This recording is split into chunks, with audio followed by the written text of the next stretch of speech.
한 주간 동안 어떻게 말씀을 잘 붙잡고 사셨는지 지난주에 말씀을 알아야 된다. 말씀을 붙잡고 우리가 살아야 된다 말씀을 드렸는데 한 주간 동안 어떻게 사셨는지 모르겠어요. 여러분 요즘 온난화, 지구 온난화 때문에 기후가 굉장히 많이 바뀌었죠. 지구 온난화에 대한 경고는 사실 1, 2년 된 게 아니에요. 최소한 20년 이상 된 얘기거든요. 그런데 지금 우리는 와, 이게 진짜 지구 온난화구나 라고 하는 것을 이제 뼈저리게 깨달아요. 그럼 우리 20년 동안 무엇을 한 걸까요? 지구의 기후에 대해서 연구하는 그 학자들은 계속 이 문제에 대해서 경고하면서 어느 임계점 이상 넘어가면 걷잡을 수 없이 세계 전체가, 지구 전체가 굉장히 많은 변화가 일어나고 정말 많은 사람들이 죽게 될 것이다 라고 얘기하고 있거든요. 20년, 30년 경고를 미리 했어도 그것에 대해서 우리가 그렇게 체감하거나 이제 몸으로 겪는 요즘에 와서야 아, 이게 지구 온난화구나. 그럼 지금이라도 우리가 무엇인가를 해야 되겠네를 그 경각심을 갖게 되죠.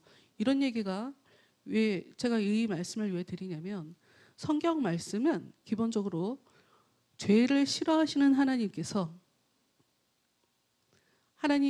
선택하신 사람들을 불러서 그대로 제 문제를 해결하고 다시는 죄짓지 않게 살 수 있도록 도와주시는 게 하나님이 죄인에 대해서 얼마나 분노하시는지에 대해서 경고하시는 것이 성경책이죠.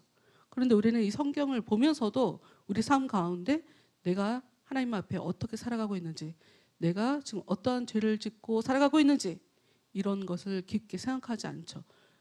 비슷하죠. 하나님은 계속 말씀을 통해서 우리에게 경고하십니다.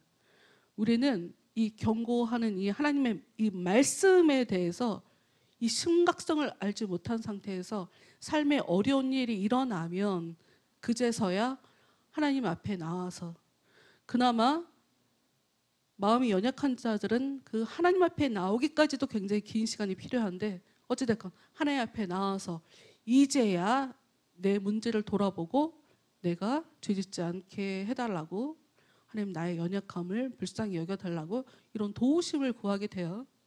여러분 우리는 이렇게 그 어떤 경고하는 소리에 몸으로 체감하기 전까지는 그 경고를 인식하지 못하는 그런 무감각한 사람들이죠. 그러니 기본적으로 성경이 우리에게 강조하여 반복적으로 얘기하는 것은 우리는 하나님 앞에 마음이 굉장히 둔탁한, 마음이 딱딱한 마음을 가진 마치 문둥병자처럼 하나님 앞에 무감각하게 살아가고 있는 죄인이니 그러니 각자 자신을 들여다보며 하나님 앞에 거룩하게 살아라 라고 얘기하는 것이 성경의 요구예요. 그런 것을 우리가 살아내야 된다. 거룩하게 살게 하기 위해서 하나님께서 우리를 불러주셨죠. 여기서 잠깐 몇 주 전에 회복이란 단어에 대해서 말씀을 드렸어요. 회복. 다시 말씀드리지만 우리는 어려운 일이 있어야 하나님 앞에 나와요. 삶이 어려우면 교회를 나가볼까? 삶이 어려우면 내가 좀 기도를 해볼까? 그 전까지는 안 하죠. 왜 우리는 그렇게 살아요? 그 어떤 회복이 필요할 때 하나님을 찾죠. 그런데 성경에서 정말 회복하고 싶어 하는 것은 무엇이냐? 너가 힘들어? 그래, 너의 삶을 내가 회복시켜 줄게. 그런 나를 위해서 서비스해 주시는 그런 하나님의 이미지를 가지시면 여러분은 지금 신앙생활의 방향을 지금 잘못 잡으신 거예요. 하나님은 우리를 왜 불러주셨냐? 하나님은 우리 안에 하나님의 형상을 회복시키기 원해요. 왜? 그래야 천국 가는 거예요. 그게 바로 하나님의 사람이라는 거예요. 하나님이 처음에 사람을 만들 때, 인간을 만들 때 하나님의 형상을 따라 만드셨죠. 그렇기 때문에 하나님이 정말 이 땅에서 회복하고 싶은 것은, 인간에게서 회복하고 싶은 것은, 처음 내가 이 존재를 이 땅에 만들었을 때 나와 같은 존재로 만들어냈기 때문에 그 나와 같은, 하나님과 같은 성품, 하나님과 같은 형상을 회복시키는 것, 그것이 바로 하나님, 우리를 부르신 하나님이 우리 속에서 정말 하고 싶어 하시는 일이고 지금도 하고 계시는 일이라는 것. 오늘 말씀의 제목을 볼까요? 하나님을 본받으라. 우리가 오늘 4장 말씀을 읽었지만 5장 1절의 시작을 하나님을 본받으라 라고 얘기를 하고 있어요.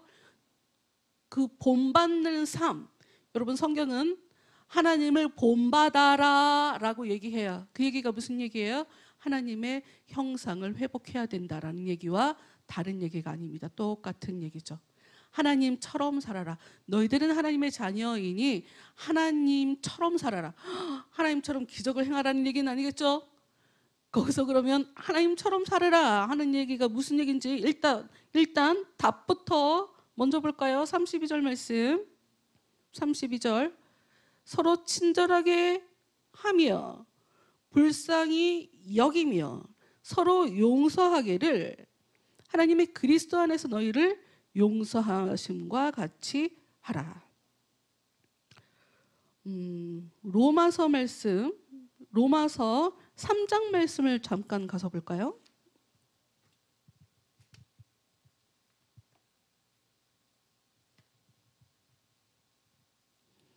로마서 3장 25절 말씀.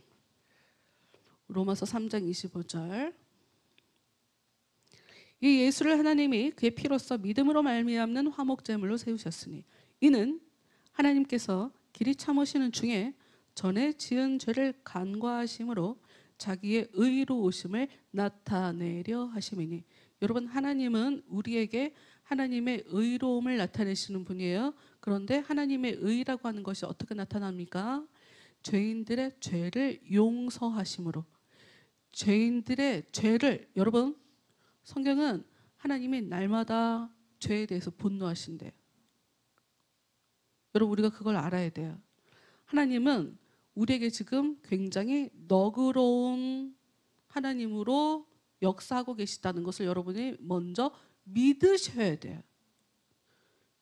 죄를 싫어하시는 하나님이 우리 마음속을 낱낱이 다 들여다보고 계시는 하나님이 우리를 지적하시려면 얼마나 많은 지적을 하실 수 있겠어요. 죄를 지은 자는 죽음이에요. 하나님의 손 대시면 바로 죽어요. 우리가 그게 죄였어요? 하고 모르는 것, 그것들이 하나님 앞에 큰 지적거리가 되어서 모르는 것도 죄야. 성경은 그렇게 얘기하거든요. 하나님에 대해서 알려고 하지 않는 것도 죄야. 하나님에 대해서 무성의하게 대하는 것도 죄야. 성경은 그렇게 얘기해요. 여러분, 우리가 성경의 이 말씀대로 우리를 자로 잰다면 우리는 지금 당장 죽어야 되는 존재인 거예요. 근데 성경은 얘기해요.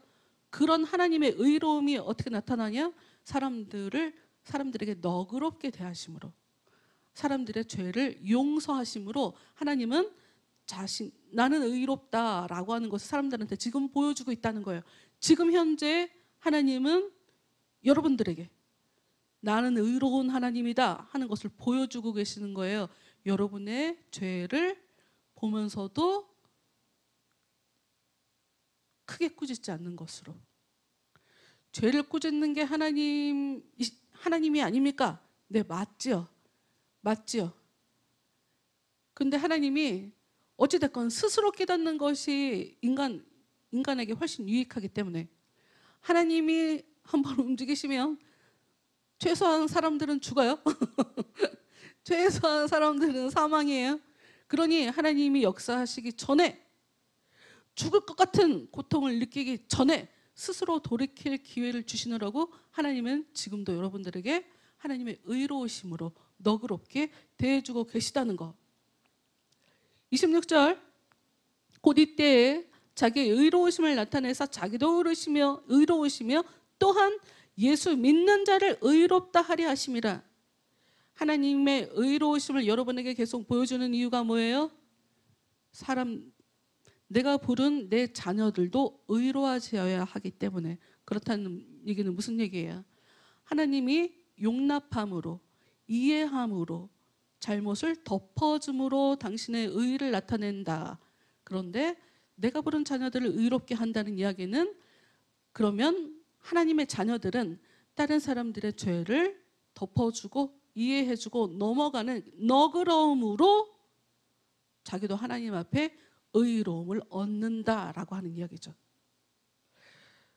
하나님께서 우리에게 일을 하시는데 이 일을 어떻게 하시는지를 재밌게 표현한 부분이 있어요.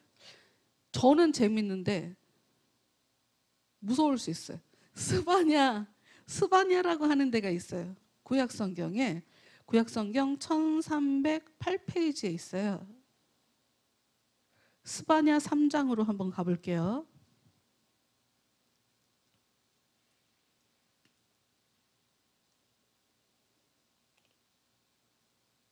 스바냐 3장 1309페이지에 있습니다. 여기서 스바냐 3장 17절은 찬송으로 많이 부르기도 해요. 너의 하나님 여호와가 너의 가운데 계시니. 제가 굉장히 사랑하는 찬양이거든요. 근데 17절 말씀 볼까요? 그는 구원을 베푸실 전능자이시라. 하나님은 우리에게 구원을 베풀어 주시는 분이래요. 전능, 무엇이든지 다 하실 수 있는 분이래요. 사람들을 구원하시기 위해서는 하나님의 전능하심이 필요한가 봐요. 네, 그가 너로 말미암아 기쁨을 이기지 못하시며 너를 잠잠히 사랑하시며 너로 말미암아 즐거이 부르며 기뻐하시리라 하리라.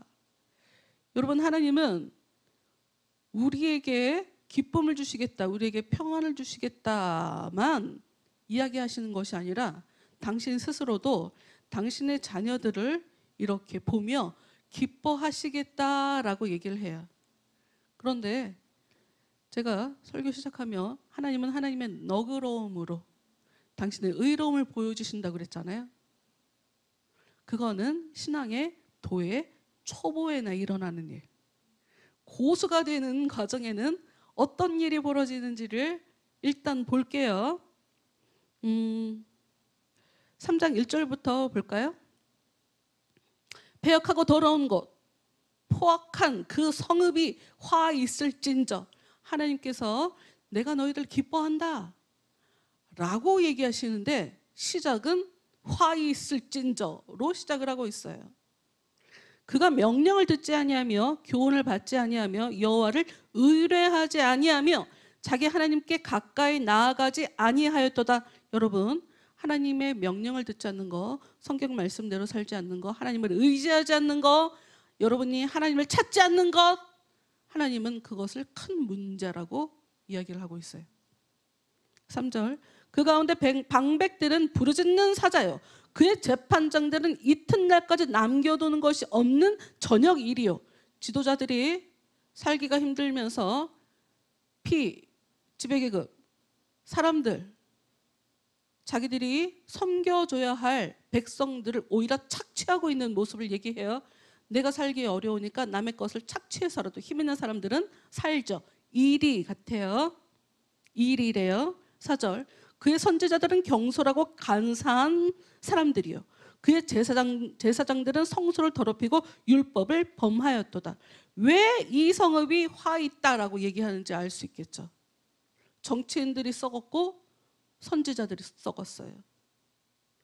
하나님을 사람들과 연결시켜줘야 할, 하나님을 대신해서 하나님의 마음을, 하나님의 뜻을 전달해야 할 선지자들이 썩었어요. 경솔하고 간사하다. 제사장들이 성소를 더럽힌다. 그러니 성 전체가 지금 화 있을진저라고 하는 이 얘기에 딱 부합하는 모습이죠. 5절, 그 가운데 계시는 여호와는 의로우사. 여러분, 그런데도 하나님께서 그 가운데 계시대요. 그런데도 이 사람들과 하나님이 함께 계신대요. 그 가운데 계시는 여호와는 의로우사 불의를 행하지 아니하시고 아침마다 빠짐없이 자기의 공의를 비추시거늘 불의한 자는 수치를 알지 못하는도다. 요즘 뉴스를 보기가 너무 힘들어요. 와, 우리나라 정치인들은 내가 정치에 대해서 너무 문외한으로 살아서 원래 그랬는데 내가 몰랐던 건지, 나는 이렇게까지 요즘 정치인들이 수치를 모르고 어쩌면 지도자라고 하는 사람들이 저렇게 천박할까 이런 생각을 하게 돼요. 지도자답지 않은 그런 사람들, 참 우리가 정치인들을 많이, 그들을 위해서 하여튼 기도를 많이 해야 돼요. 하나님은 얘기해요. 너희들이 왜 화를 당하냐? 내가 많은 시간을 줬다. 여러분, 하나님 지금 많은 시간을 두고 이 사람들을 봤다는 얘기가 여기 들어있는 거예요. 가로치고. 이 사람들이 수치를 알지 못한다. 죄에 대해서 무디다. 이런 얘기인 거죠. 6절. 내가 여러 나라를 끊어버렸으므로 그들의 망대가 파괴되었고 내가 그들의 거래를 비게 하여 지나는 자가 없게 하였으므로 그들의 모든 성읍이 황폐하며 사람이 없으며 거주할 자가 없게 되었느니라. 하나님은 지금 이스라엘 말고 다른 나라에도 이미 죄를 짓는 나라에 무서운 일을 행하셨어요. 그러면 이스라엘은 그 모습을 보고 깨달아야 돼요. 깨닫지도 못하고 있는 거예요. 지금 이 사람들은. 다른 사람들을 하나님께서 어떻게 대하시는지 거기에도 관심이 없는 거예요. 하나님이 저 사람들을 저렇게 죄인들이라고 지적을 하면서 망하게 했다면 똑같은 죄를 짓는 나도 망하게 해야 하는 것이 너무 당연하거든요. 그런데 이 사람들은 그 생각을 하지 않는 거예요. 지금 7절. 내가 이르기를 너는 오직 나를 경외하고 교훈을 받으라. 그리하면 내가 형벌을 내리기로 정하기는 하였지만 너의 거처가 끊어지지 아니하리라 하였으나 그들이 부지런히 그들의 모든 행위를 더럽게 하였느니라. 하나님은 계속 기회를 주는 거죠. 정신 차려라, 정신 차려라. 더 이상 죄를 짓지 마라. 내가 원하는 대로 살아라. 내가 시키는 대로 살아라. 내가 너희들한테 벌을 내리기로 했는데 너희들이 내 뜻대로 산다고 한다면 내가 그거 하지 않으마. 하나님이 이렇게 계속 기회를 주고 있는 거예요. 그런데 사람들은 오히려 자신들의 행위를 더 더럽게 한다는 거예요. 8절. 나 여호와가 말하노라. 그러므로 내가 일어나 벌할 날까지 너희는 나를 기다리라. 내가 뜻을 정하고 나의 분노와 모든 진노를 쏟으려고 여러 나라를 소집하며 왕국들을 모으리라. 온 땅이 나의 질투의 불에 소멸되리라.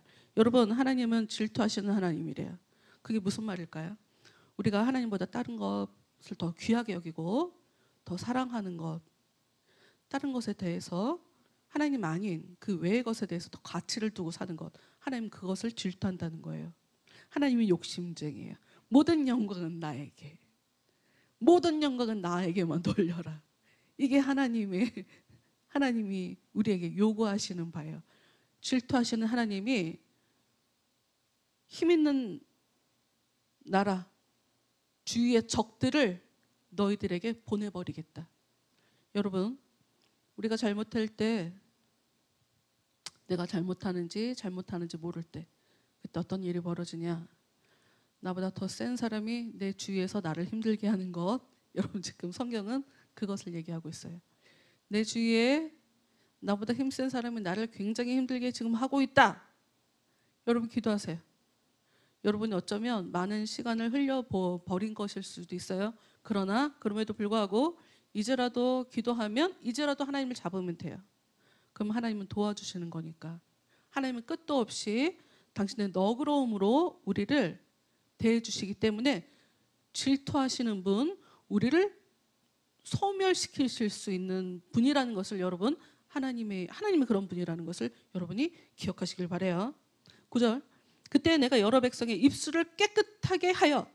여러분, 그때에 하나님이 힘든 일을 통해서 뭘 깨끗하게 해요? 사람의 입술, 말을 깨끗하게 하는 거예요.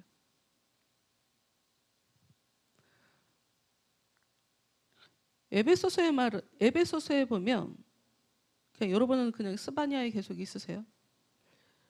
에베소서 4장 29절에 보면 무릇 더러운 말은 너희 입 밖에 내지 말고 오직 덕을 세우는 데 소용되는 대로 선한 말을 하여 듣는 자들에게 은혜를 끼치게 하라. 더러운 말 하지 마라. 나쁜 말 하지 마라. 못된 말 하지 마라. 여러분 이것은 하나님의 요구예요. 여러분 입 조심하셔야 돼요. 신앙생활 잘 하시려면. 입은 마음에 있는 것이 그냥 그대로 나오는 것뿐이에요.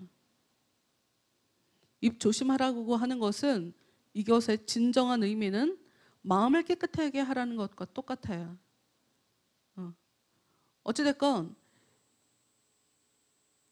구약 성경에도 신약 성경에도 여러분 하나님은 화를 내시잖아요. 에베소서에 이 말씀도 있어요. 분을 내어도 죄를 짓지 마라. 해가 지도록 분을 품지 말고 마귀에게 틈을 주지 마라. 구약 성경에도 신약 성경에도 하나님도 그렇고 예수님도 그렇고 분을 내세요. 하나님도 분을 내세요. 하나님도 분을 내셔서 이렇게 죄인들을 심판하려고 하시잖아요. 어쩌면 협박하는 거잖아요. 똑바로 잘 살아라. 내 뜻대로 살지 않으면, 깨끗하게 살지 않으면 가만 놔주지 않겠다. 지금 협박하시는 거죠. 근데 하나님도 화를 내고 예수님도 화를 내지만, 그러니 우리도 화를 내도 되는 거 아닌가요? 근데 우리에게는 문제가 있어요. 하나님이 화를 내실 때는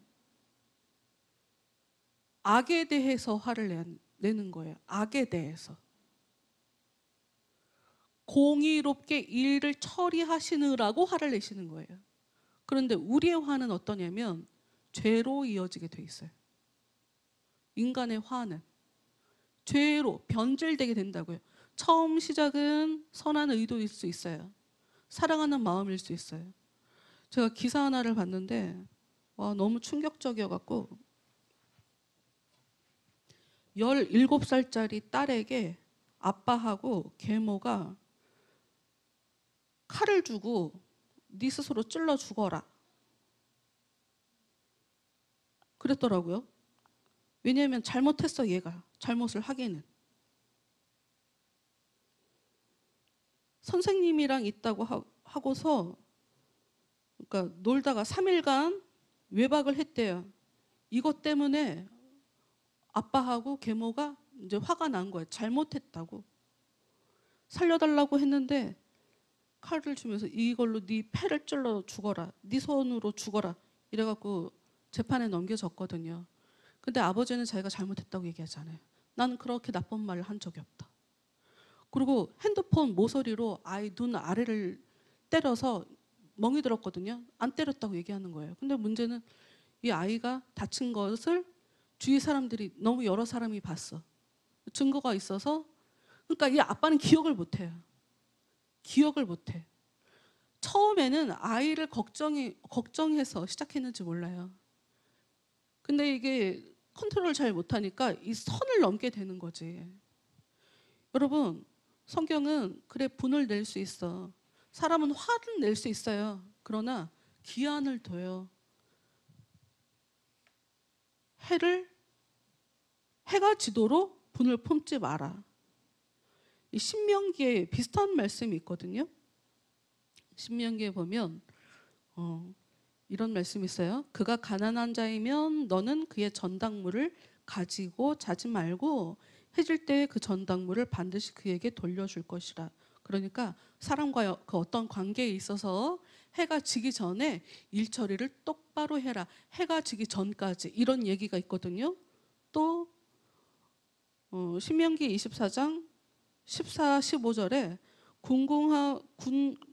곤궁하고 비난한 품꾼은 너희 형제든지 내 땅 성문 안에 우거하는 객이든지 그를 학대하지 말며 그 품삯을 당일에 주고 해진 후까지 미루지 말라. 이 말씀도 관계에 있어서 일 처리를 할 때 공정하게 해가 지기 전에 일 처리를 공정하게 처리해라. 이런 얘기예요.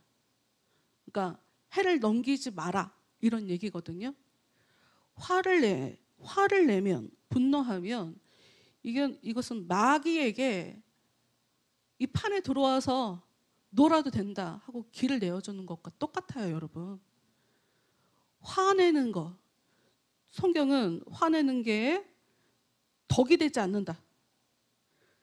심지어 갈라디아서에는 분냄, 화내는 것을 지적을 하면서 이런 사람들이 하나님의 나라를 유업으로 받지 못한다라고까지 써 있어요. 화내는 거 별거 아닌 것 같지만 중요하다. 왜냐하면 기본적으로 성경은 자기보다 약한 사람들에게 그 마음에 상처를 주지 말아라 하고 성경이 얘기를 해요. 근데 우리는 상처 주는 것에 대해서 넌 잘못했으니까 상처를 받아도 돼, 이런 식으로 접근하잖아요.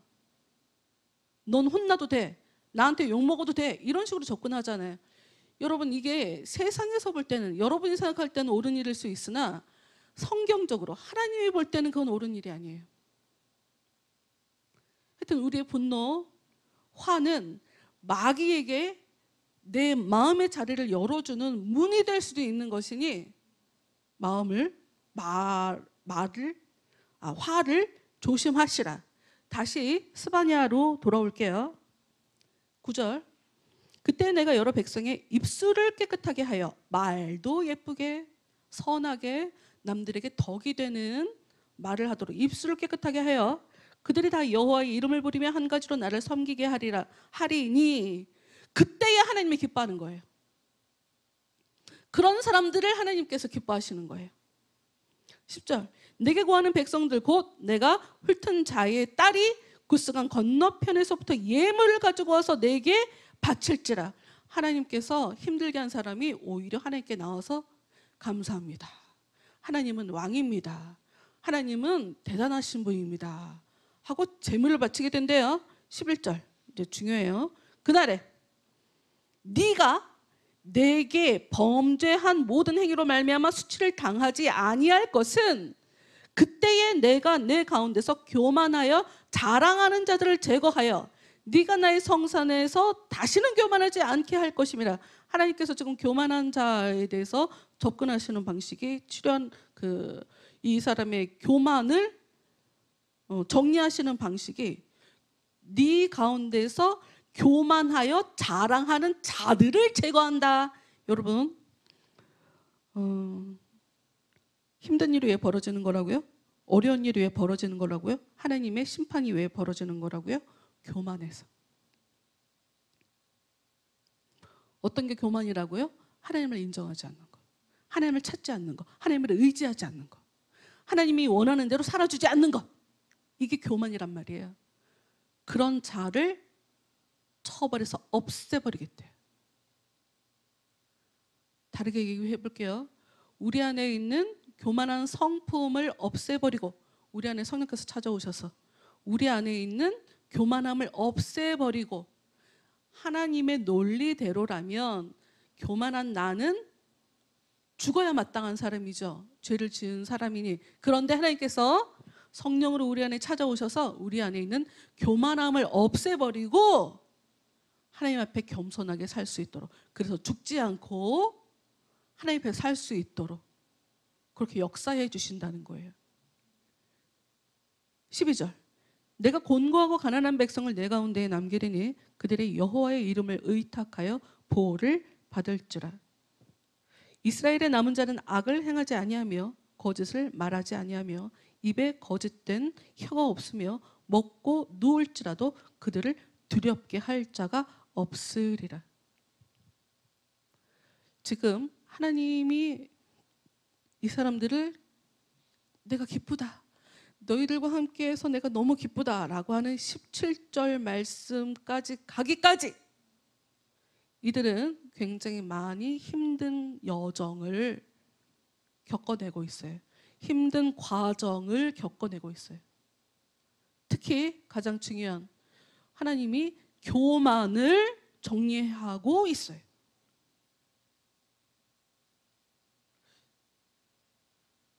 14절. 시온에 따라 노래할지어다. 이스라엘아 기쁘게 부를지어다. 이스라엘을 따라 전심으로 기뻐하며 즐거워할지어다. 여호와가 내 형벌을 제거하였고 내 원수를 쫓아냈으며 이스라엘 왕 여호와가 내 가운데 계시니 네가 다시는 화를 당할까 두려워하지 아니할 것이라. 참 재밌죠? 교만을 정리했을 뿐이에요. 그런데 지금 뭐라고 표현하고 있어요? 네 형벌을 제거하였고 네 원수를 쫓아냈으며 이스라엘 왕 여호와가 내 가운데 계시니 네가 다시는 화를 당할까 두려워하지 아니할 것이라.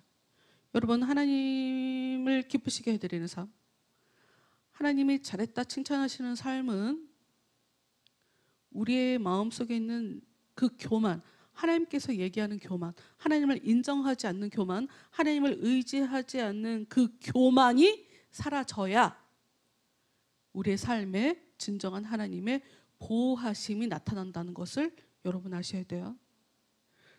그 사람들 16절 그날의 사람이 예루살렘에 이르기를 두려워하지 말라 시온아 내 손을 늘어뜨리지 말라. 그동안은 네가 너무 맥없이 지쳐서 살았어. 못된 애들 때문에 너희들이 지쳐서 살았어. 여러분, 우리 안에 선한 마음 악한 마음이 서로 싸울 때도 우리는 참 마음고생이 있죠. 우리는 얘네들 싸우는 것 때문에 선한 마음들이 참 힘들죠. 하나님께서 이 못된 마음, 이 성령을 제거해 주시면 이 선한 마음이 비로소 그래 맞아, 이게 옳아, 내가 잘했구나 이런 생각을 하게 될 거예요. 그런 일이 일어난대요.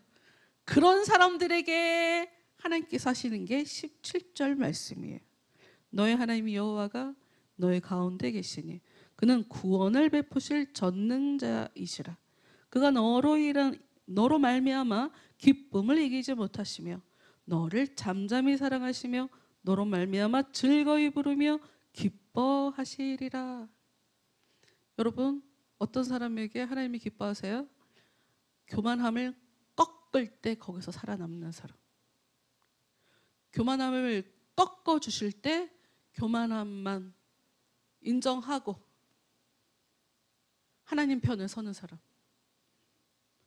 어떻게 하면 내가 쟤를 이겨볼까라고 하는 게 아니라 내가 좀 손해를 봐도 내가 좀 마음이 아파도 차라리 내가 아픈 걸 선택하는 사람.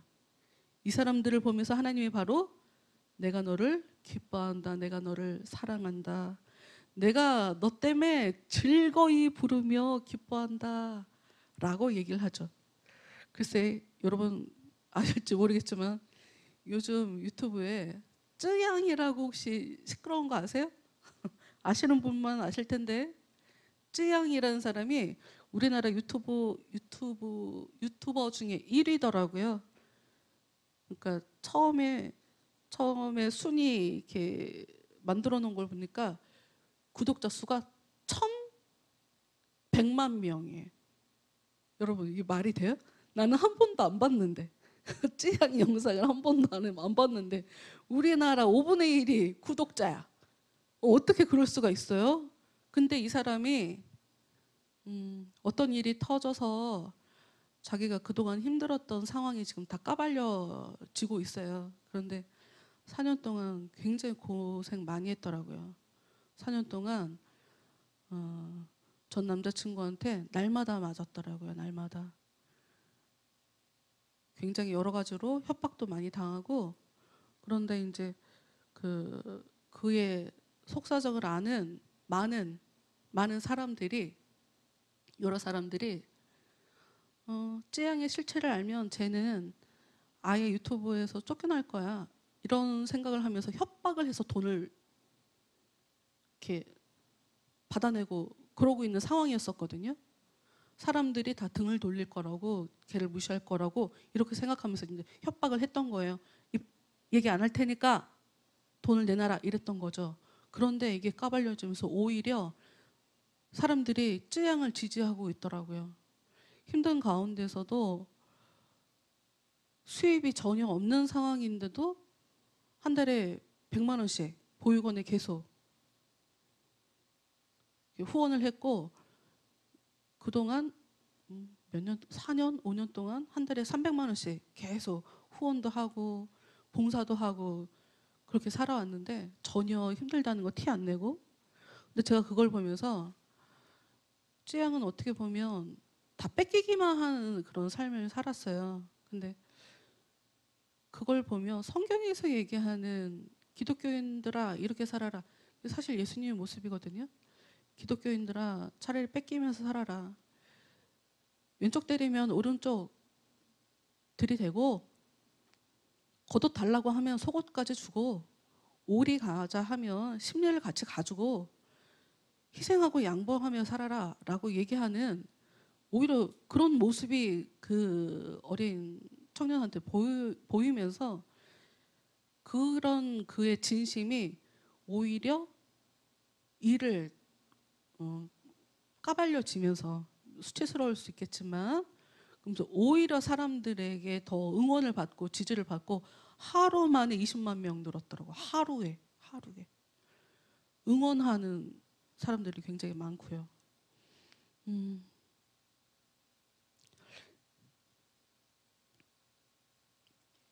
여러분 다시 에베소서로 돌아와 볼게요. 에베소서 4장 25절.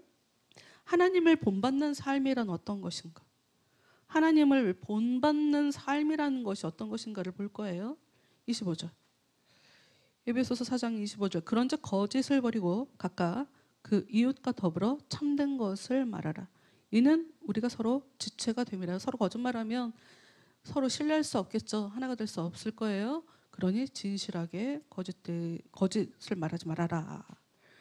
26절. 분을 내어도 죄를 짓지 말며. 화가 죄로 이어질 수 있다. 그러니 정신 차려라. 죄 짓지 말며 해가 지도록 분을 품지 말아라. 너무 화난 그 마음을 오래도록 갖고 있지 말아라 하는 얘기죠. 마귀에게 틈을 주지 마라. 화난 마음을 오래 놔두면 마귀에게 틈을 주는 거다. 네 마음에 자리를 내어주는 거다. 화내지 마라. 28절. 도둑질하는 자는 다시 도둑질하지 말고 돌이켜 가난한 자에게 구제할 수 있도록 자기 손으로 수고하여 선한 일을 하라. 여러분, 기독교인은 절대로 이기적으로 살 수 없습니다. 여러분만 보인다면 여러분 지금 잘못 살고 있는 거예요. 여러분의 주위 사람이 보여야 돼요. 적극적으로 선한 일을 하셔야 돼요. 최소한 선한 일을 하고자 하는 의지, 소원이 여러분 마음속에 있어야 돼요. 그것부터 시작이에요. 언제 그 선한 일을 적극적으로 하게 될지는 모르겠지만 일단 여러분 마음속에 내가 가치 있게 살고 싶다. 힘든 사람을 도와줘야 되겠다.